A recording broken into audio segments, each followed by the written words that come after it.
All right, good morning, everyone. Is my sound coming through? Yes. Spasibo. All right.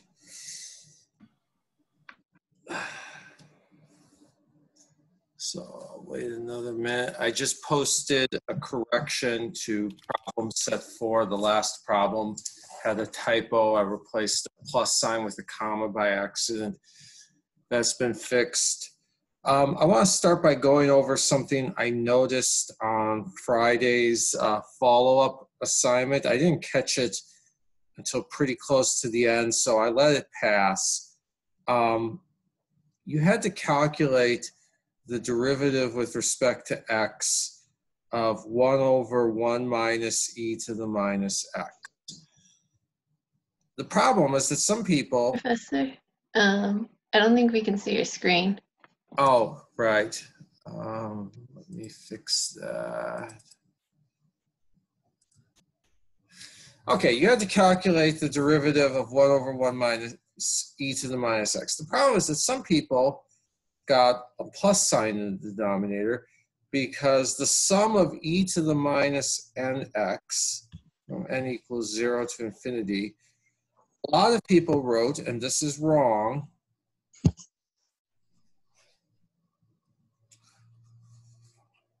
and I know why they did that. You did that because people thought that what we had was the sum of negative 1 to the n, e to the minus nx, or the sum of negative e to the minus x to the n. But there's a big difference between minus the sum of minus e to the minus nx and the sum of negative 1 to the n e to the minus nx. A large number of you thought it was this, even though it isn't. Now, if it were that, then yes, you would get the sum, you would get 1 over 1 plus e to the minus x. Let's say, for the sake of argument, suppose it were 1 over 1 plus e to the minus x. A whole bunch of people took that derivative incorrectly, which is fine. You know, it's freshman math, and this is only the junior year of college. But what people did was they said, okay, d by dx of 1 over 1 plus e to the minus x. Well, let's see here. First of all, we've got 1 over something, so we're going to get 1 over that something squared. And then we're going to have the derivative, oh, and there's going to be a minus sign up there. And then we're going to have the derivative of that something in the denominator, which will be minus e to the minus x. This is the correct way to take that derivative. But for some reason, a whole bunch of people put their minus sign. Let's do the wrong derivative now.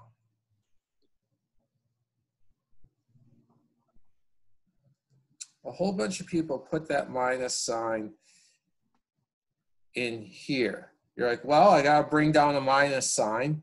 Where will I bring it down? I won't, instead of multiplying the whole thing by it, they just multiplied the e to the minus x by it. So you get 1 plus minus e to the minus x. That is wrong. Now, since I caught this mistake pretty late, and basically 2 mistakes canceled, and people got 1 over 1 minus e to the minus x, I let it slide this one time. But that is not the way you take this derivative. What happened is that people did the wrong sum and the wrong derivative, and the mistakes canceled. I'm letting it pass this one time and this one time only. Any questions on how to take that derivative?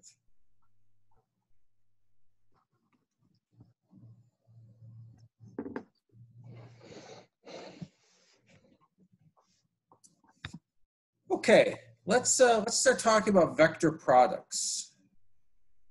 We talked about them a little bit before, and we used them somewhat on Friday. Let's be more formal. Now, in reality, if the question is, what are the possible things I could do with two vectors that wind up looking like some kind of multiplication? Well, there's lots of ways I could do that. And if you search hard enough, you will eventually find people who do just that. There are cases in math where any conceivable kind of vector multiplication that you might think of is allowed. For instance, there are cases, usually in data analysis, where somebody might say that A times, I don't even want to use the symbols we normally use because it'll lead to the wrong answer, it'll give the wrong impression. A times B equals AX, BX, AY, BY, and AZ, BZ. Sometimes each piece of a data set needs to be multiplied by some corresponding coefficient. But that's not something we usually do with the kinds of vectors we're using to represent directions in space. Those are geometrical vectors, okay? Not used for geometrical vectors. This is only going to be used for, say, if I have to multiply, if I have a long list of data, a long list of measurements, and each measurement was taken at a slightly different time of day, and so it needs to be multiplied by a slightly different calibration factor. That might be a case where you would do it. There's also, if we were to say, when we get into linear algebra very soon, if I were to multiply a column vector by a row vector, oops, AX, AY, and AZ, BX, BY, BZ, well, I take the first row of this vector and multiply it by the corresponding column of that vector. I get AX, BX. Then I take the first row and multiply by the next corresponding column. And then I take the first row and multiply again by the corresponding column. And I'm showing you a bunch of things that we're not actually going to do for the rest of the day, because the question always comes up, well, why don't we do these things? And the answer is that these things are valid. They can be done. It's just that these are not things that we use for these purposes, but they do show up elsewhere. And so I might as well give you a sense of all the things that can be done in math. And I'm sure that if somebody were to think about it a little while, they could come up with a half dozen more examples of ways that you could multiply two vectors.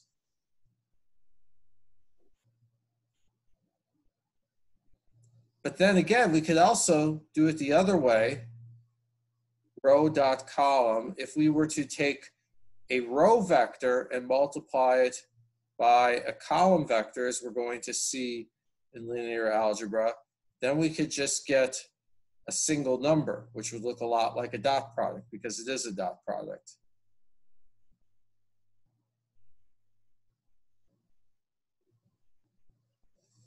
So there's lots of things that we can do. There are many ways to multiply vectors, but we're going to focus on two: the dot product and the cross product.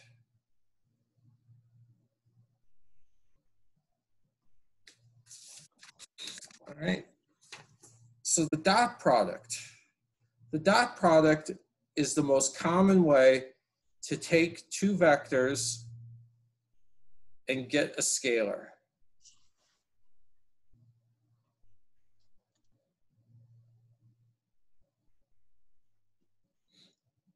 So the idea is that A dot B is equal to the length of A times the length of B times the cosine of the angle between them. And since this dot product notion is going to show up a lot in linear algebra in much more complicated types of vectors, more generalized notions of vectors, it's worth spending a little bit of time on just where this comes from and what some of the properties of the dot product are. So let's say that we've got theta A and we've got theta B, and then theta AB is theta B minus theta A, or theta A minus theta B. And some of you may be saying, well, come on, man, which one is it? And the answer is, we're taking the cosine. So if I multiply the angle by -1, does the cosine change? Is there a difference between the cosine of 27 degrees and the cosine of minus 27 degrees? Nope. Nope. So we're going to be kind of fast and loose with that definition because this is one place where we can be. And you may be thinking, well, don't we want to be more rigorous? But when something is independent of the order in which we do operations, that fact itself is kind of important. It's kind of important to know that something is independent of a certain detail. So the cosine of theta A minus theta B, and this is not an identity I expect you to memorize, but this turns out to be cos theta A cos theta B plus sine theta A sine theta B. So what's the length of A multiplied by the cosine of theta A? Anybody know that? It's going to be our x component of A. Yep, so we're going to have AX, and then B, the length of B times the cosine of theta B is just going to be BX. And then the length of A multiplied by sine theta A, well, A sine theta is the y component of A. All right, so we get this. We get the products of corresponding components added up. And we've only done this in 2 dimensions. To do it in 3 dimensions is tedious, a whole bunch of trigonometry involved in figuring out what the angle between 2 vectors is in 3 dimensions. But if we did it in 3D, we would get AX BX plus AY BY plus AZ BZ. And then some people will write this. And this seems like I'm just giving you a bunch of tedious definitions, but all of these things come up when we generalize to higher dimensions. The sum of AI BI, which is just a restatement of what I wrote here, but this upper limit, when we get to higher dimensional vectors, doesn't have to be 3. It could be whatever. Any questions so far?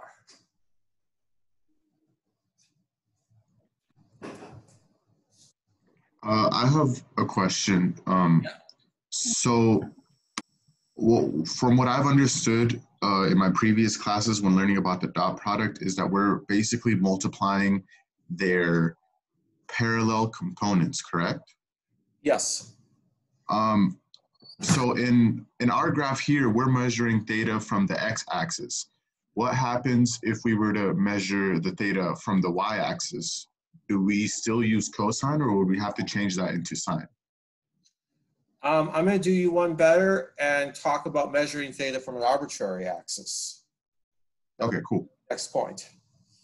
So what if I were to rotate these axes? Here's x, here's y, new axes,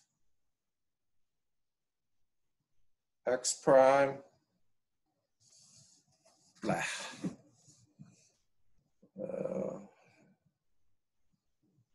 X prime, y prime, vectors A, B, and I'm still going to measure theta from the x-axis, but you'll see what's going to happen next. Theta B. All right. Now, this angle between the x prime axis and the x-axis, I'm going to call phi.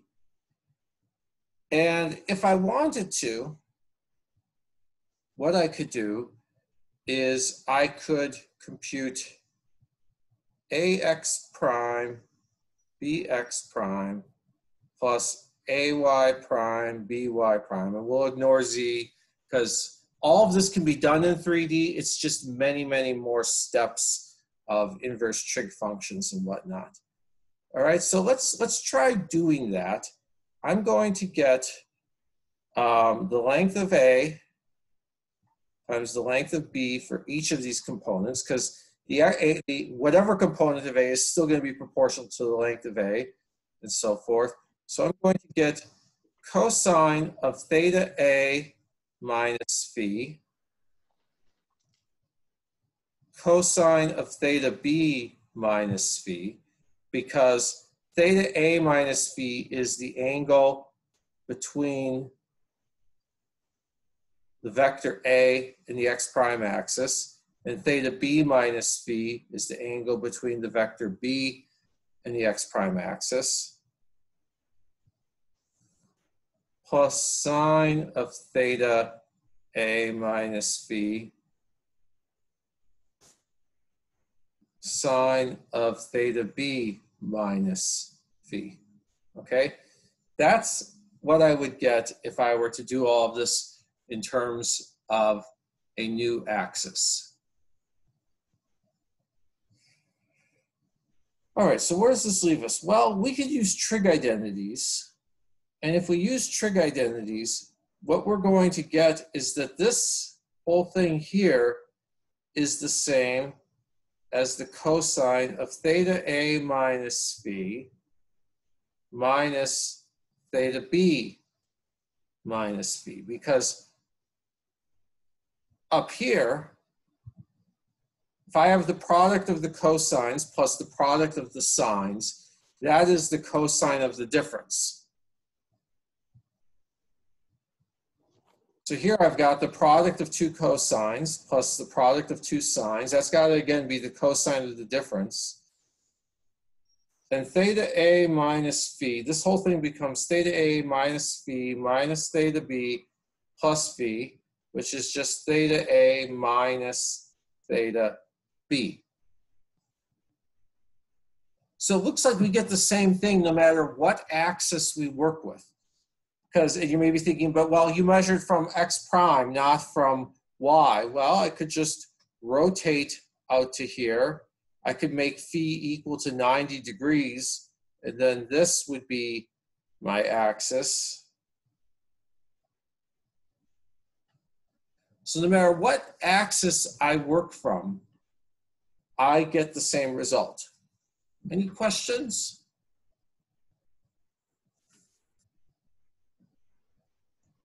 So essentially, because we're taking the difference of the angles, we wouldn't have to worry from where we're measuring it, right? Yep. I just set it up so no matter which axis we work from, we get no matter how we orient our axes, we get the same thing. So this is called a rotationally invariant quantity.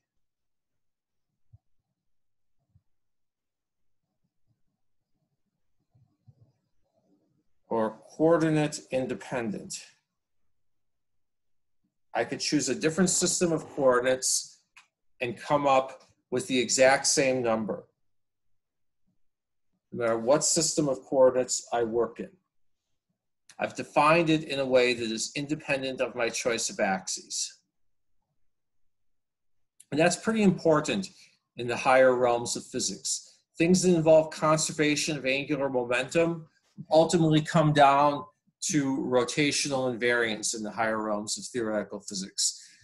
Things that involve conservation of linear momentum ultimately come down to translational invariance, that it doesn't matter where you put your origin. Rotational invariance, it doesn't matter how you orient your axes. You're going to learn next semester in mechanics all about how conservation laws depend on the symmetries of a Lagrangian. And that's the basic idea. Rotate your coordinate axes, you get the same answer. And if you think about it, we should be doing most of physics in terms of quantities that don't depend on our human axes. I mean, there may be practical reasons why you might choose to measure a certain way, but in the deepest realms of theoretical physics, it had better not matter which direction your x-axis was. If you choose to measure things with regard to the orientation of an antenna in your experimental apparatus, well, that just makes common sense. Okay, if you choose to do a particular measurement with respect to your equipment, well, duh. But the laws of physics had better be written in such a way that it doesn't matter whether we call the orientation of that thing in your experimental apparatus the x direction, the y direction, the z direction, or something in between. Any questions?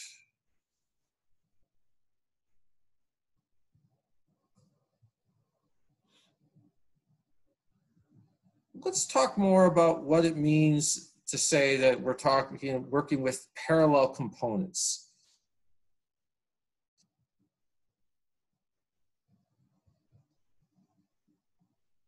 Again, A, B, the angle between them. All right, this is theta A, B. If I just wanted the component of B along the A axis, okay? For now, you're thinking, but wait, that's like a vector, not like an axis. Whatever.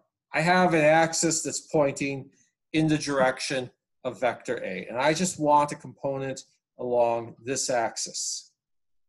Whenever I've got a vector and I've got the angle between a vector and an axis, what's the component along that axis? Cosine angle. What? Cosine of the angle. Yep. So BA equals component of B along the A axis. And you're thinking, can I really label an axis in terms of a vector? Sure, why not? I can name an axis anything I want. I can name an axis Fred because I feel like it. Okay? I can name an axis absolutely anything I want. It's convenient to call it X, Y, and Z, but I could name an axis Charles. There's no reason why I couldn't. So I want the component along that axis. Well, that is just length of B times the cosine of theta AB. So then A dot B is length of A, length of B, cosine of theta AB. Hey, that looks like the length of A times B sub A. So if I want the component along that axis, let's say that I'm not given the length of, I'm not given this angle a priori. I'm just given the X, Y, and Z components of a vector. I'm given AX, BX, AY, BY, AZ, and BZ. These are the things I was given. Well, now somebody says,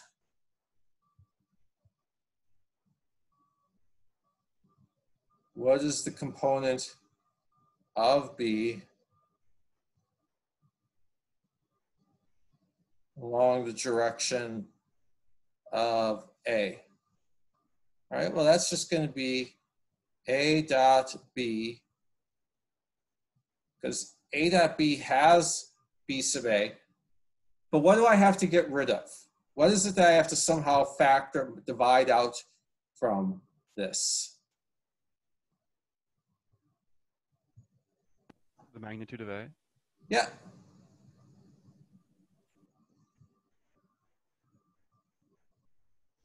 So I got my dot product.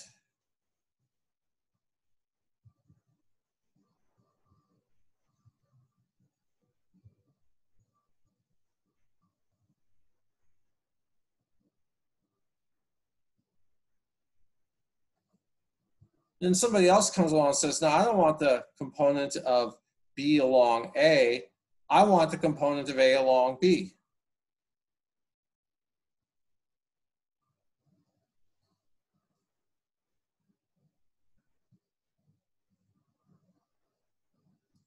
Well, let's see here. Again, looking at this diagram, if I had an axis called B, then I could say that this is A sub B, because this is the portion of A that is along the direction of B. So A dot B is also equal to A sub B times the length of B. Any questions so far?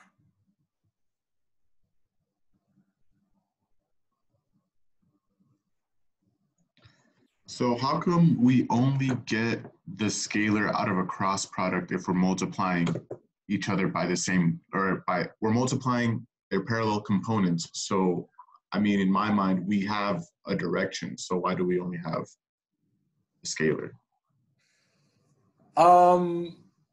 First of all, you said, why do we get a scalar out of a cross product, but then you talked about a dot product. Oh, sorry. Yeah, I mean dot product. My bad.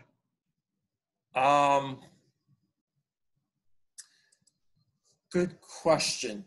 Because it does depend on the direction. It's just that it's a direction defined by those two vectors, not by any other set of axes. Look, I've got two vectors here, okay? I've got these two vectors.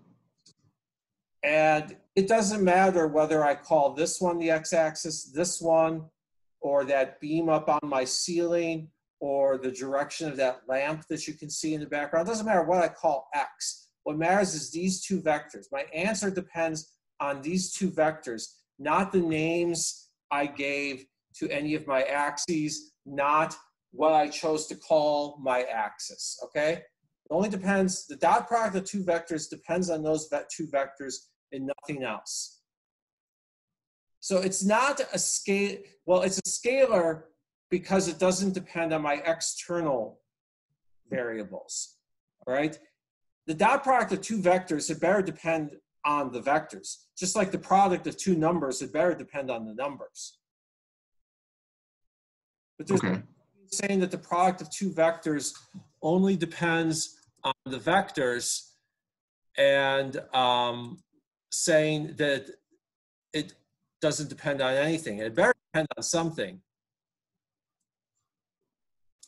It's just that the only thing it should depend on is the two vectors that we defined it in terms of, and not what I call my positive direction, what I call my negative direction. Does that make sense? Yeah, that makes sense. Thank you. Now, we can use this fact a bit more. Let's just talk about the fact that, well, A dot x hat is equal to AX, which in and of itself sounds pretty trivial. But we could decide that we want to use whatever set of unit vectors we want. Somebody comes along and says, I don't want the usual X, Y, and Z. I want to use these three coordinates. I want to use E hat 1, E hat 2, and E hat 3, which to our eyes are oriented weirdly, but maybe these make perfect sense because one of these is the direction of a magnetic field in your apparatus, and another one is a direction that heat is traveling along, so you've got a temperature gradient along that, and the third one is just perpendicular to those. Why not? Whatever it may be, I can immediately say that A1 is equal to A dot E hat 1. And A2 is A dot E hat 2. And A3 is A dot E hat 3. So these are unit vectors. And I can get the components along any set of unit vectors that I might want simply by taking these dot products. So that's another important use of dot products. I could be given A in the x, y, z coordinates. I could be given AX, x hat plus A y, y hat plus A z, z hat. All that is equal to A. I could be given all of that. But then I could go from that and E hat 1, E hat 2, E hat 3. And then I can go from all of that to a new set of vector components. Any questions so far?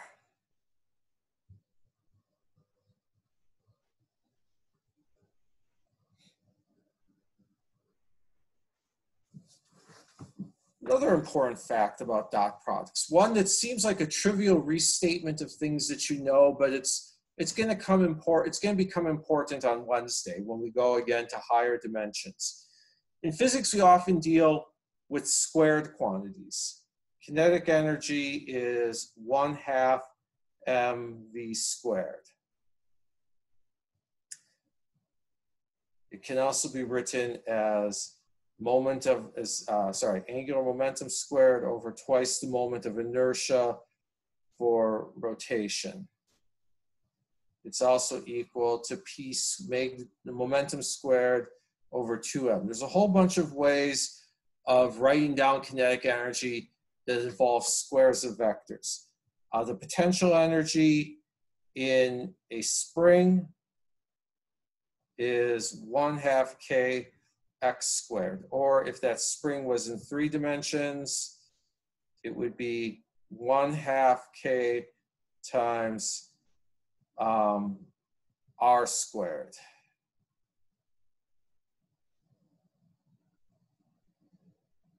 We can rewrite each of these as 1/2 m v dot v, 1/2 p dot p, 1/2 times the moment of inertia L dot L, 1/2 k r dot r. We could write the energy in an electric field or a magnetic field, the energy density. Well, let's do the total energy. The total energy in an electromagnetic field would be 1/2 epsilon naught E field squared plus 1/2 mu naught B field squared.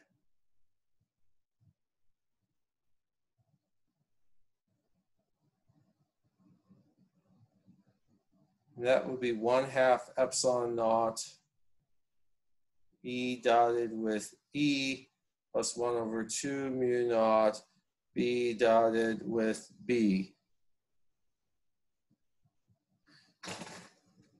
And that may seem like just a trivial restatement of things, but I'm going to show you starting on Wednesday how to take complicated functions and express them as multidimensional vectors involving more than just 3 dimensions. And you'll start to see where this is coming from. So for now, just take it as a given. Anytime you have a squared quantity, that can usually be written as a vector dotted with itself.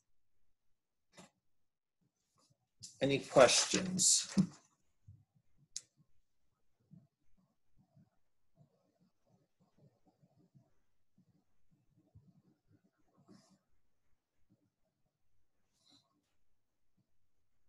That's all perfectly clear.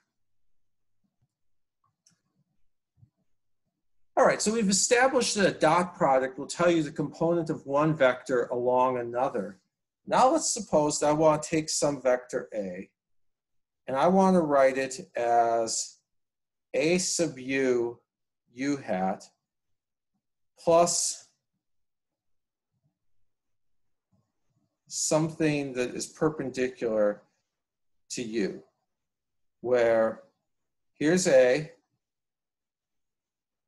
and here's u. U is just some vector, okay?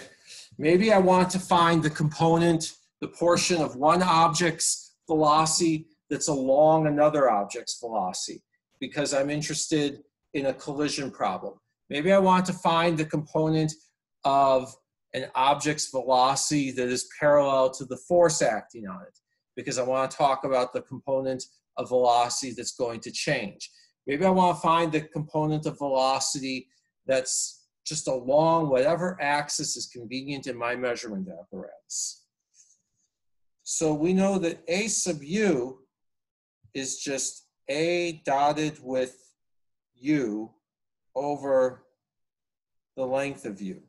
Now, does anybody remember how to get u hat, how to get a unit vector that's along the direction of a given vector? U hat is unit vector along the u direction. You may be thinking, well, isn't that just u? But I never said that u has length 1. So if the length of u may be something other than 1, does anybody know how to get a unit vector from that vector u? Just divide out by the magnitude of u? Yep, u hat is just u over the length of u. So what I've got is that AU u hat is A dot u over length of u times u over length of u. And hey, I've got the squared length in the denominator. The squared length looks like the dot product of u with itself. So I've got A dot u times u over u dot u. And this is a portion of A that is along the direction of u. Okay, so if I subtract off, if I take A minus AU u hat, what can we say about that difference? What can we say about what we've got when we do that subtraction?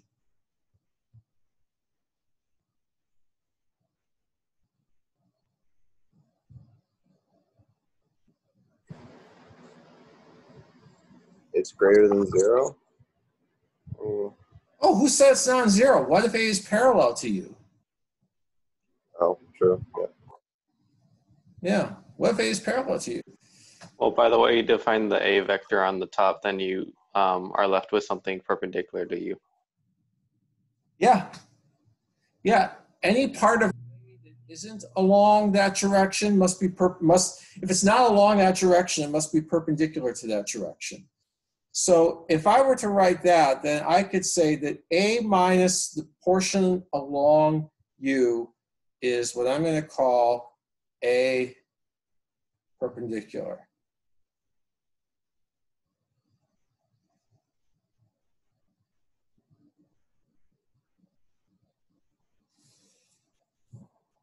Any questions?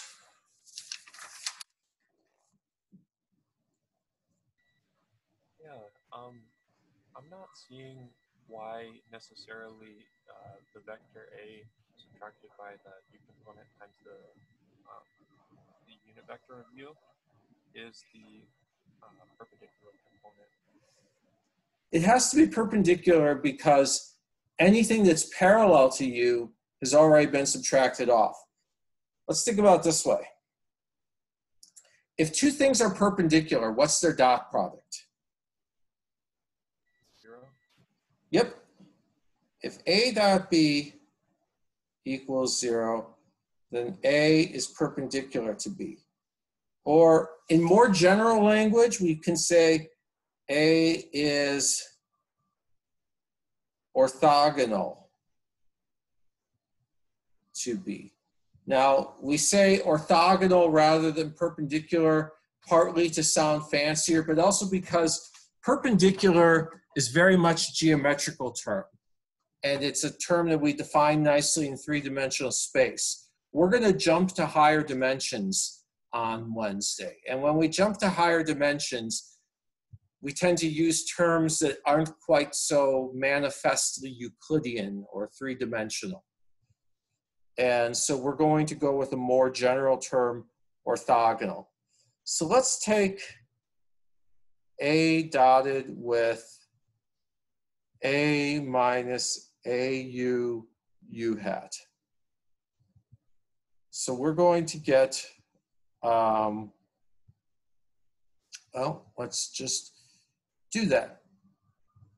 We are going, sorry, I don't want to take A dotted with that. I want to take U dotted with that. So I want to show that it's perpendicular to U. U dotted with that. I maintain that this is perpendicular to U. So I'm going to get U dot A minus U lach.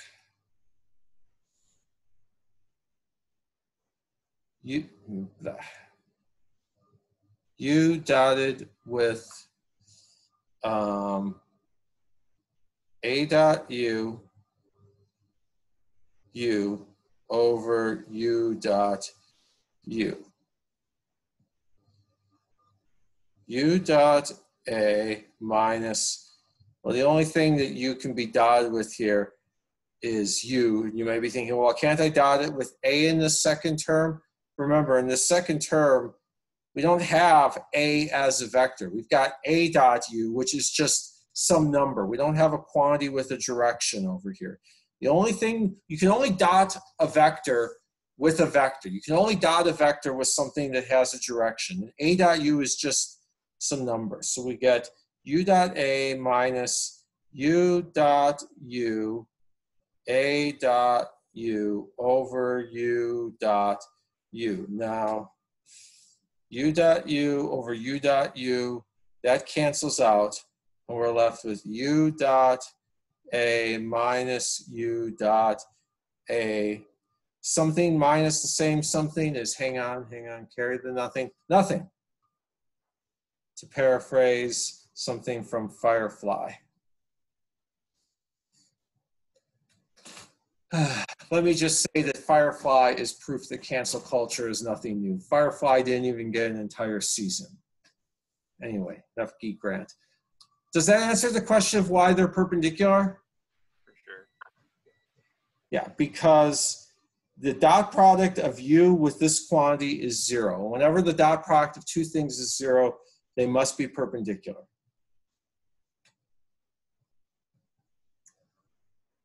Now that is not the only way to define a vector that's perpendicular to another. We can also do the cross product.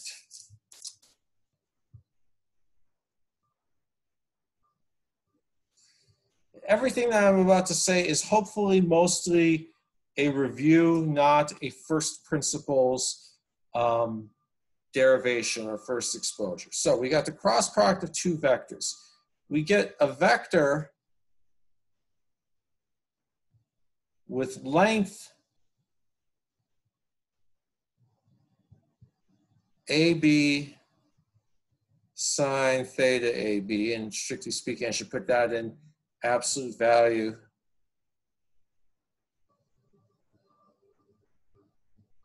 And a direction from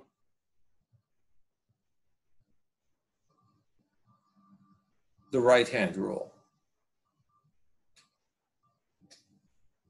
And the right-hand rule is basically that if I got the cross product of two vectors, I take my right hand, I start with my fingers pointing along the direction of one of them. I curl my fingers towards the direction of the other one, and whatever direction my thumb is pointing is the direction that the new vector is pointing. And it seems like the weirdest rule. It seems like a very arbitrary rule. There's only one justification I could give for it, which is that it's useful. It turns out that magnetic fields obey that rule, that magnetic forces are the cross product of the velocity of a charged particle and the magnetic field that's acting on the charged particle. That is the only justification for something that weird.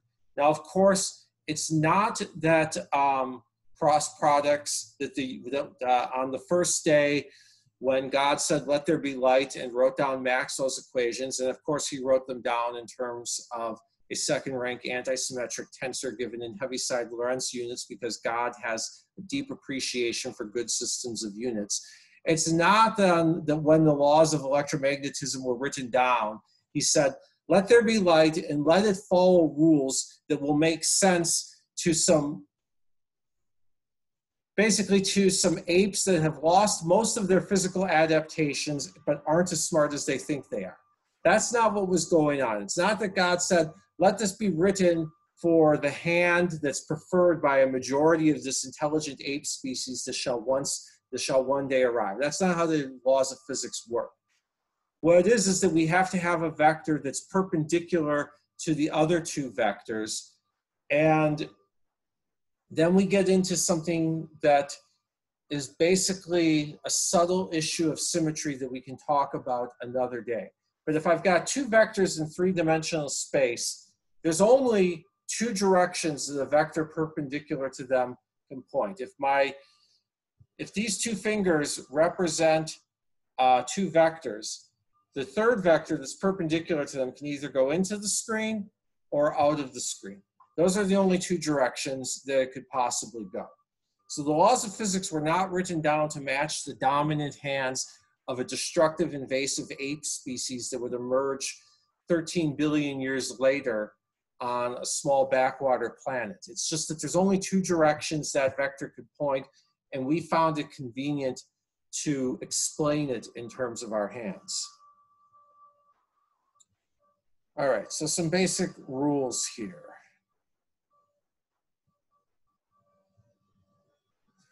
And I harp on that not just to be colorful with my metaphors for Homo sapiens, but because a very big theme in physics is that the laws of physics should not depend on our human notions, that the laws of physics weren't made for us, that there's nothing special about our language, our words, our coordinate systems, that the laws of physics have to be defined without reference to humanity. And finally, since we now live in the era of disclaimers, when I say on the first day God said, that's just a lighthearted cultural reference that is not meant to be any sort of preaching. You can't be too careful nowadays. All right, so let's review some facts of cross products.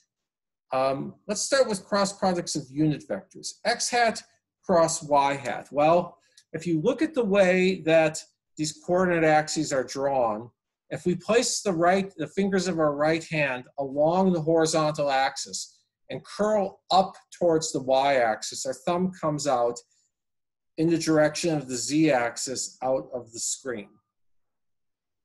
Likewise, if we put our fingers up along the y-axis and curl them out of the page towards the z-axis, our thumb points to the right.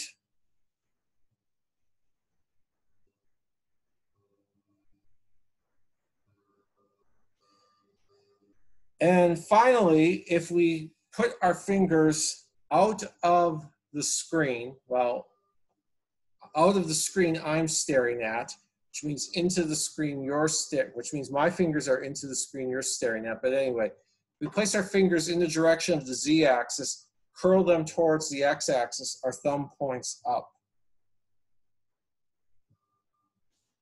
in the y direction. But if we reverse things, if we take the cross product in the reverse order, if instead of going x cross y, I had started with my fingers pointing up in the y direction and then curled them towards the x, my thumb points the opposite way. So if I did y hat cross x hat, I would get minus z hat. And likewise with all of the others.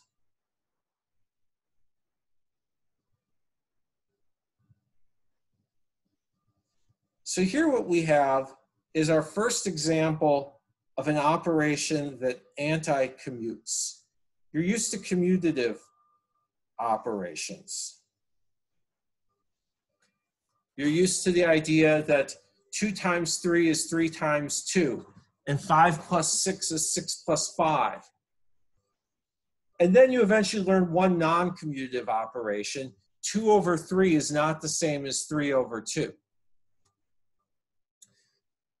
But now we've got something that anti-commutes, which means that it's kind of the opposite of commute. Non-commutative isn't really the opposite, because it's not like it does the same thing flipped around. Non-commutative is just totally different. This is anti-commutative. A cross B is minus B cross A. So that's one fact of cross products, that they anti-commute. Now, we could work out all the details of cross products by using these facts about the unit vectors. Oops. Sorry.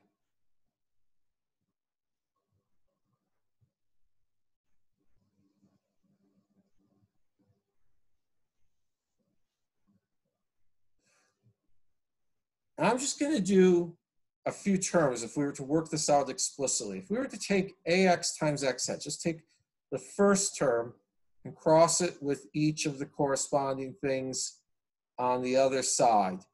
Ax times x hat crossed with bx times x hat. Well, what's a vector crossed with itself? I start with my fingers in one direction, and well, I curl them towards themselves. So what direction should my thumb point? Well, I could have had my thumb point in any direction that I want, but I wouldn't know where to go. So we wind up with a nonsensical operation. So x hat cross x hat equals 0. Ditto for y hat crossed with y hat equals 0. And z hat crossed with z hat equals 0.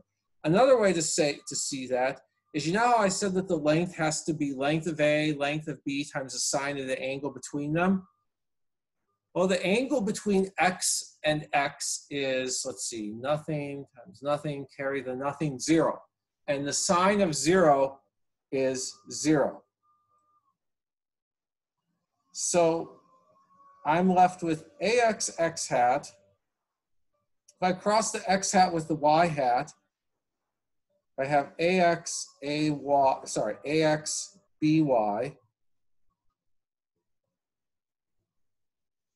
and then I cross the x hat with the y hat, I get z hat.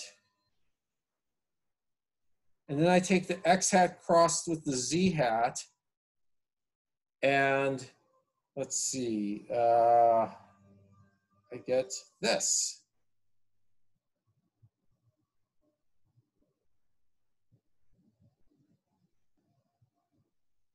So even just doing these first few terms, you notice how in each term of the cross product, I can have the x component of one vector, the y component of another, and a unit vector in the z direction, or the y component of one vector, the x component, a unit vector in the y direction, the x component of one vector, the z component of the other. The thing to keep in mind is that in each term of a cross product, I wind up with things involving 3 different directions. A cross product will never have ax times bx times some unit vector, or ax times x hat times b something else. It'll always be 3 different things: a unit vector in one direction, a component of a in another, and a component of z in the third. And all of these facts can be encapsulated in this determinant.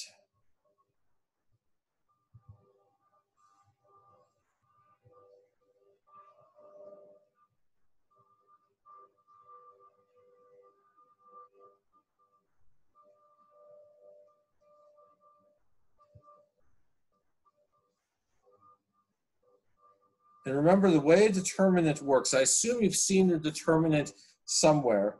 You go across the top row, you cross out that row and column, and you take the determinant of what remains.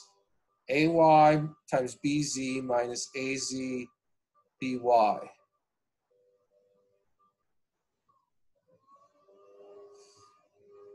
And then you do minus the next term because determinants alternate signs. Minus y hat times ax bz minus az bx.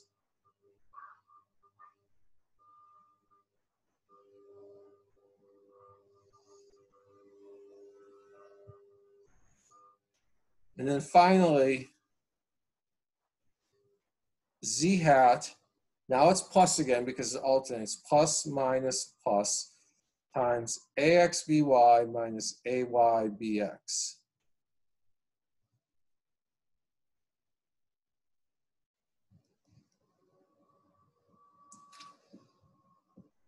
Questions?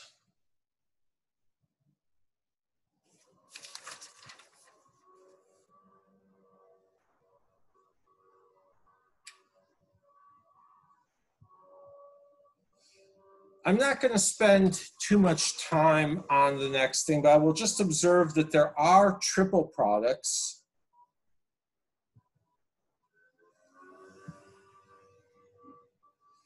And again, there are lots of things that we could define with three vectors. For instance, one thing we could do, given A, B, and C is define this kind of product, A dot B multiplied by C. There may be cases where that shows up.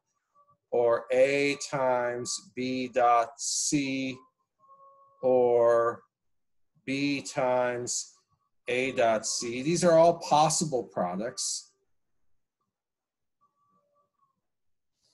There's A cross B cross C, which is defined in a very complicated way. I'm not going to belabor it too much. I always have to double check it in my notes because I wind up getting the details wrong, and I must have written them down.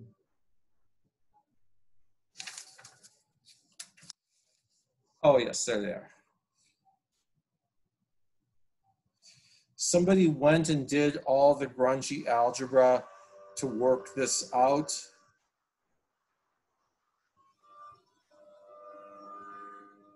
I don't particularly expect you to memorize this. If you actually need it, you can look it up. I'm just making you aware that things like this exist.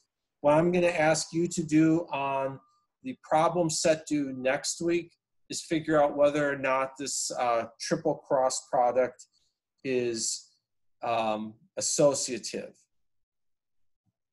So the question is that equal to A cross B then crossed with C? Because remember here, first we cross B with C and then we cross with A. Here, first we cross A with B and then we cross with C. And I will let you figure out whether these are the same or different. And if they're different, are they just one is minus the other, or is it more complicated? There's another triple product, A dot B cross C. And that one turns out to be a determinant. Not something I expect you to memorize, just giving you the landscape, letting you know that these things exist, and if you need them, you can look them up. Some people say, why remember anything in the era of the internet? Well, besides the fact that I will chew you out if you don't remember things, you should at least have enough memory of something to know what's worth looking for, to know what kinds of things you might look up. To remember that, okay, this kind of dot product, this triple product is used all the time. There's an identity for it, whereas these almost never show up. I'm sure somebody's found them somewhere, but frankly, the only place they show up is here.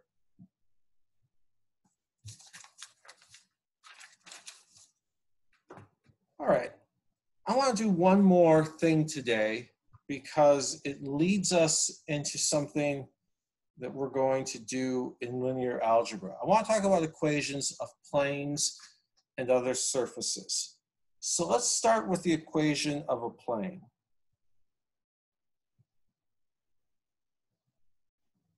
I'm going to write this equation as n1x plus n2y plus n3z equals c, a constant.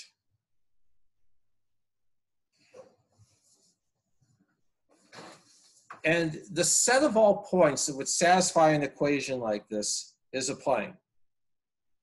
Because we start off with 3 numbers. You might say, well, I could just plug in any 3 values, but not all 3 values will satisfy. As soon as I pick a value of x and pick a value of y, z is now constrained. As soon as I know what x is and what y is, then I can solve for z. Or if I picked y and z, I can solve for x. So this defines a plane, a 2D surface in 3D space.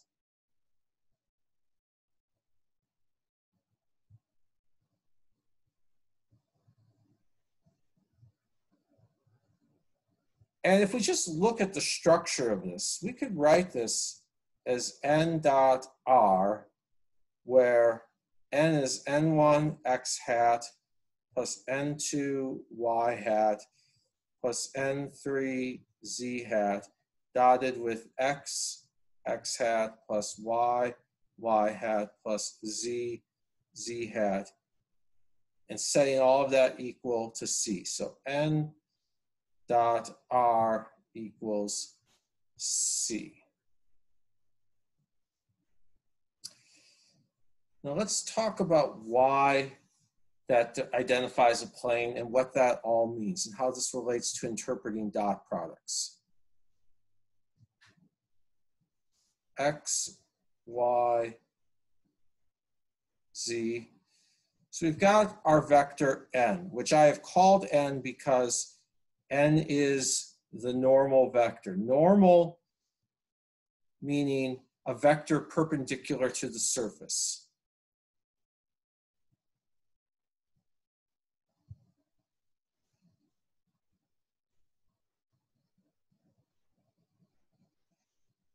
I'm not sure why normal means perpendicular. There's got to be some reason in Latin roots, but that's one etymological thing that I don't know off the top of my head. All right, so now we've got n and we've got some point r.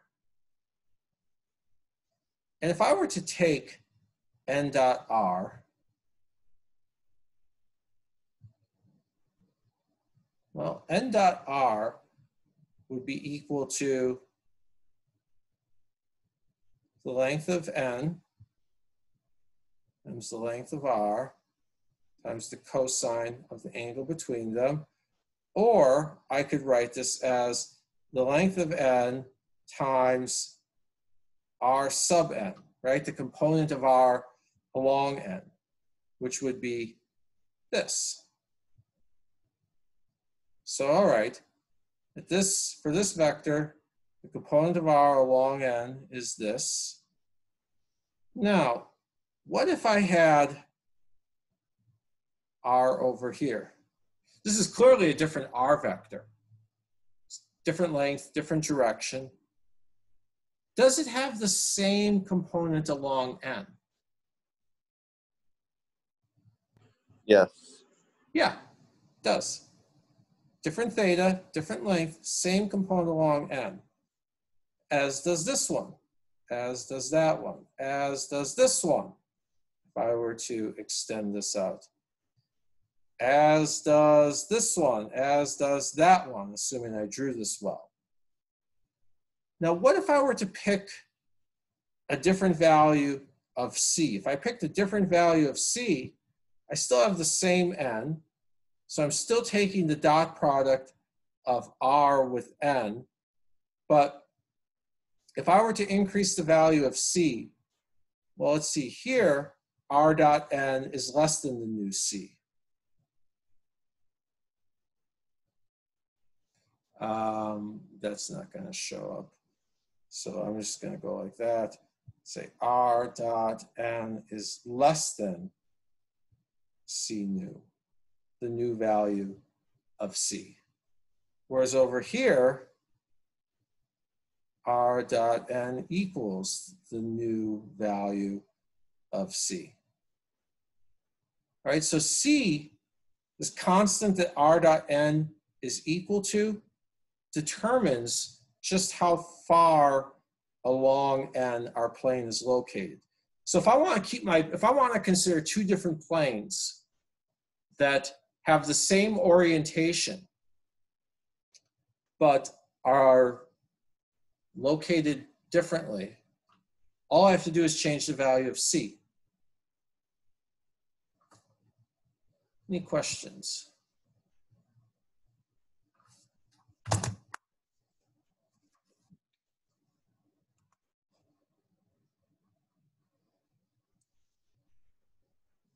I have a question for you.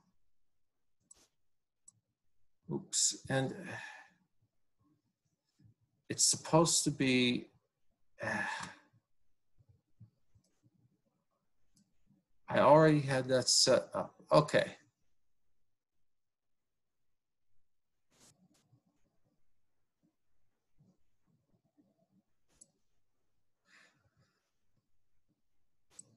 And now Zoom won't launch polling. Try it again.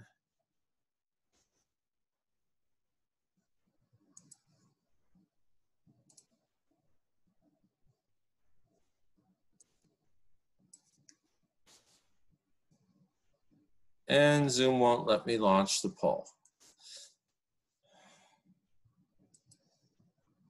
Okay. So here's what I want to show you. A plane contains the point 4, 2, and -1.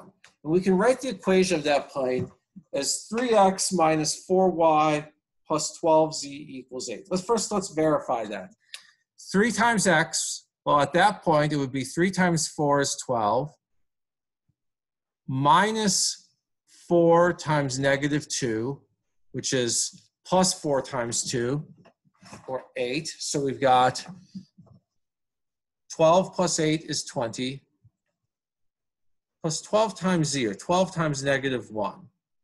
And 12 times -1 will be -12. So I got 20 minus 12 is 8. I want to know another way to write the equation of that plane.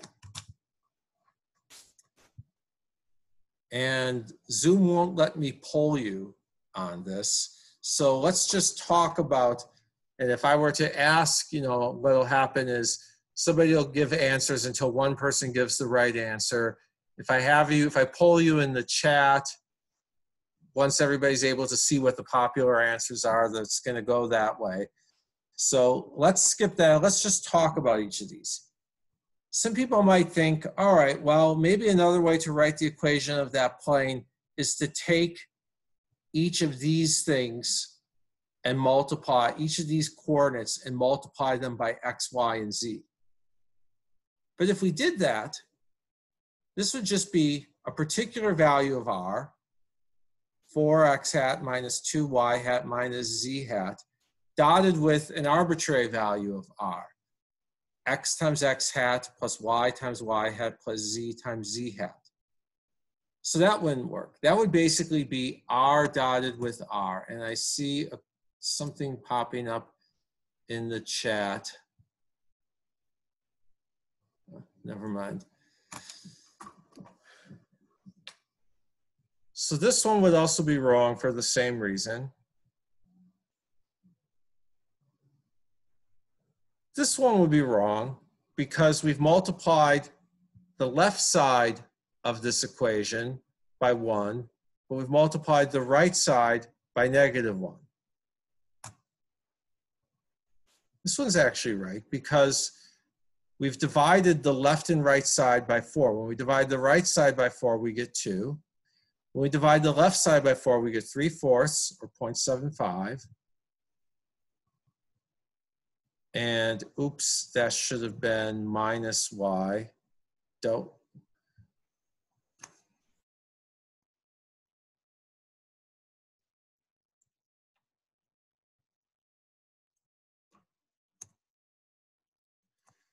And we divide the 12 by 4 and we get 3. So that one is correct. This one is also correct.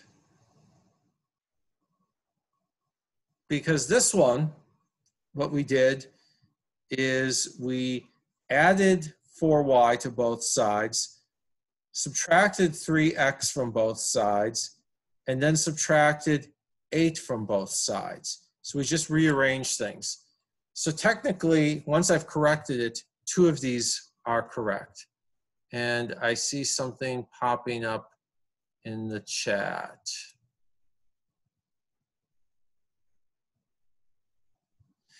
Yeah, 2 of them should be right. Anyway.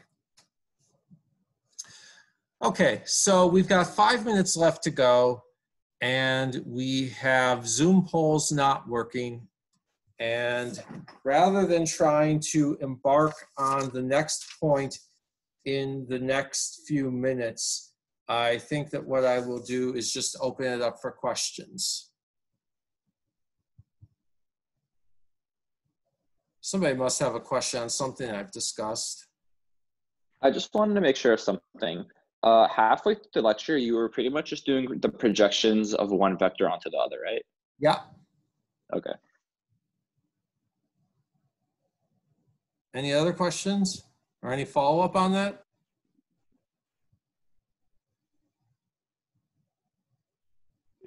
Can you go back to your notes when you were talking about planar surfaces and the normal? Okay. I didn't quite get all of it because I was writing it down.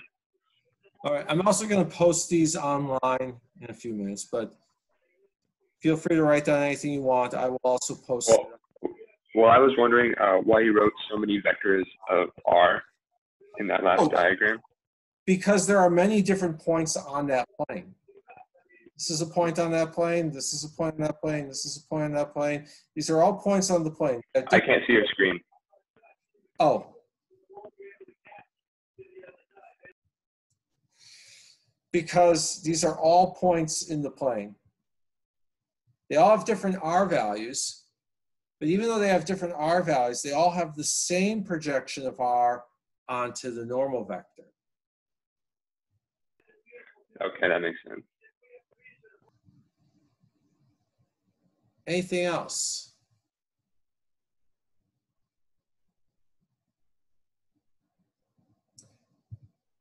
Any questions on the upcoming problem set?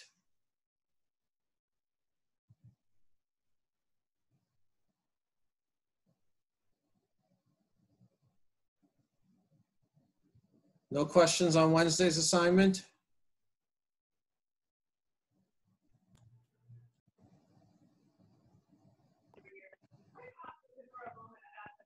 I have a question about the test. Okay. Last semester in 2530, the test would take about an hour. So you said it would take 2 hours for this course. Should it take 2 hours, or is it really like a 1 hour test, kind of like the length of last semester's? It's longer than last semester's test. I'm anticipating 2 hours, but I'm giving you 4. Okay. And no, I won't be able to give a practice test because I don't really have any other tests. I'm still writing this Friday's test. But I am going to have an hour-long review session on Friday at 11 a.m. Just log into the office hours Zoom, and I'll take any questions that anyone gives me and solve any problem. Will you record the office hour questions, or do you have to come to? I can record those. Okay.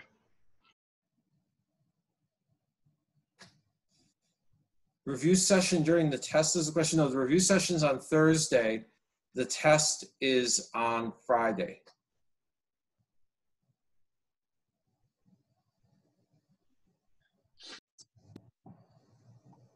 Yes. Thank you, Dr. Small.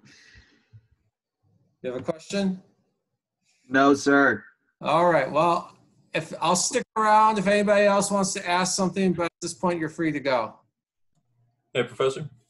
Yeah. Anything on the sections you posted in the book is fair game for the test, right? Anything that's on the problem sets or the follow-ups or the practice assignments. Basically, anything that's due by Wednesday or earlier is fair game for Friday. But if there's something that's on problem set 5 and not on problem set 4, you don't have to worry about it. The only thing you have to worry about is stuff that's on problem sets 1 through 4, the follow-ups, and the practice assignments. Okay, thank you. Mm-hmm.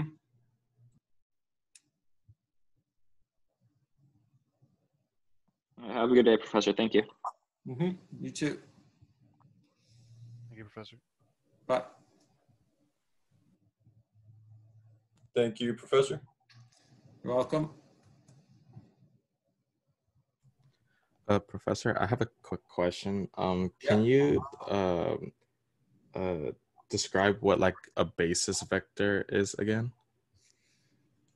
A basis vector, well, a basis vector isn't much of a concept on its own.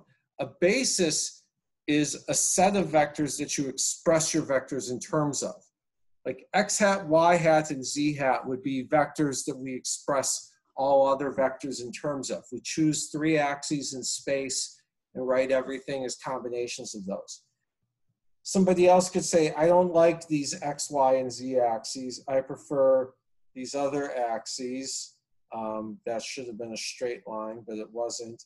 So somebody else might have decided, I want these 3 axes, e hat 1, e hat 2, e hat 3. A basis is just a set of vectors that you express everything else in terms of. It's like an alphabet. All right. Okay. Thank you. Mm-hmm.